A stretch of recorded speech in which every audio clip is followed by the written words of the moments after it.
वर्षांपासून हुक्का पार्लर मुक्त ठाणे ही चळवळ सुरू असून काही हुक्का पार्लर कायमचे बंद झाले आहे, पण काही पार्लर आणि परमिट रूम मागच्या दरवाजाने सुरू असल्याची माहिती आमदार संजय केळकर यांनी दिली आहे।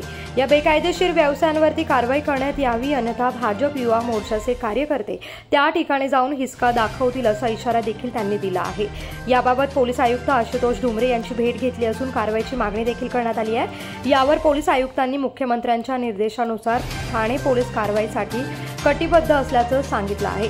याबाबत लवकरच कारवाईची मोहीम हाती घेणार असल्याची माहिती केळकर यांनी दिली आहे। समोर ठेवत असतो तर आजही काही जे हुक्का पार्लर आहेत, ती परमिट रूम आहेत, ती पाठीमागच्या दाराने काही चालू आहेत, काही दबावाने चालू आहेत की काय, आणि त्याच्यामुळे आम्ही माननीय पोलीस आयुक्तांकडे या संबंधामध्ये स्पष्ट त्यांना सांगितलं आहे की आपण याच्यावर कारवाई करा, कुठलाही मुलाहिजा ठेवू नका, हा सामाजिक प्रश्न आहे।